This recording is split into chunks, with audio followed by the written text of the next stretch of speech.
পদপথত চাহ বিক্ৰী কৰা ৰাষ্ট্ৰীয় পুৰস্কাৰপ্ৰাপ্ত লেখকজন কৰ্মই ধৰ্ম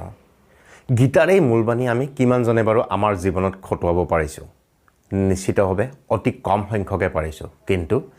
আজি আমি আপোনালোকক এনে এজন ব্যক্তিৰ লগত পৰিচয় কৰাই দিম যাৰ বিষয়ে শুনাৰ পিছত আপোনালোকে কৰ্মই যে ধৰ্ম সেই কথা মৰ্মে মৰ্মে উপলব্ধি কৰিব পাৰিব নমস্কাৰ মই বিপুল মজুমদাৰ সদায়ৰ দৰে আজিও যোৰহাটৰ অভিৰাজ দত্তৰ এক বিশেষ প্ৰতিবেদন লৈ স্বাগতম জনাইছো আপোনালোকৰ প্ৰিয় চেনেললৈ মানুহজনৰ নাম লক্ষ্মণ ৰাও তেওঁৰ বয়স প্ৰায় 69 বছৰ পেছাত তেওঁ এজন চাহ বিক্ৰেতা নতুন দিল্লীৰ পদপথত চাহ বিক্ৰী কৰি তেওঁ নিজৰ জীৱিকা উপাৰ্জন কৰে পিছে তেওঁ মাত্ৰ এজন চাহ বিক্ৰেতাই নহয় লগতে তেওঁ এজন ৰাষ্ট্ৰীয় পুৰস্কাৰপ্ৰাপ্ত লেখকো বৰ্তমানলৈকে 25খনৰ অধিক গ্ৰন্থ তেওঁ লিখি উলিয়াইছে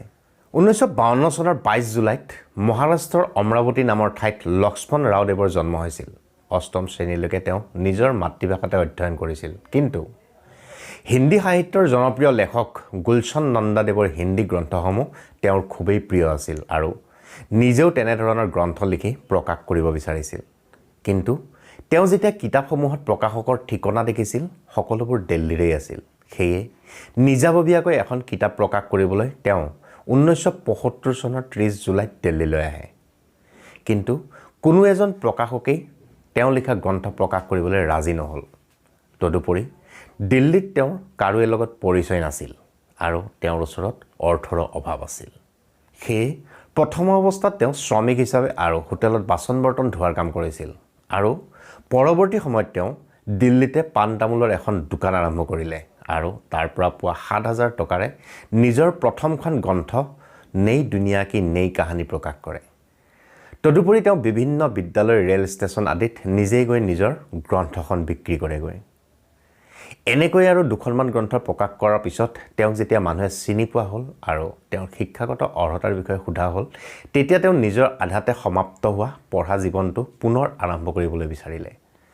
36 বছৰ বয়সত তেওঁ দ্বাদশ শ্ৰেণী উত্তীৰ্ণ হ'ল 50 বছৰ বয়সত দিল্লী ইউনিভাৰ্চিটিৰ পৰা স্নাতক আৰু 63 বছৰ বয়সত ইগনুৰ পৰা হিন্দী শাস্ত্ৰত স্নাতকোত্তৰ ডিগ্ৰী লাভ কৰে 2003 বৰ্ষত তেওঁ ৰামদাস গ্ৰন্থৰ বাবে ইন্দ্ৰপ্ৰস্থ সাহিত্য ভাৰতী সন্মান লাভ কৰে বৰ্তমান সময়ত তেওঁ এজন প্ৰতিষ্ঠিত লেখক পদপথত চাহ বিক্ৰী নকৰিলেও তেওঁ জীৱন নিৰ্বাহ কৰিব পাৰে কিন্তু তেওঁ যদি ঘৰত বহি থাকে তেতিয়া তেওঁৰ পঢ়ুৱৈসকলে তেওঁলৈ ফোন কৰে আৰু তেওঁক লগ কৰাৰ ইচ্ছা প্ৰকাশ কৰে পঢ়ুৱৈসকলৰ স্বাৰ্থত তেওঁ পুনৰ পদপথত চাহ বিক্ৰী কৰিবলৈ লয় আৰু তেওঁলোকৰ লগত সাহিত্যৰ আলোচনাতো ব্ৰত হয়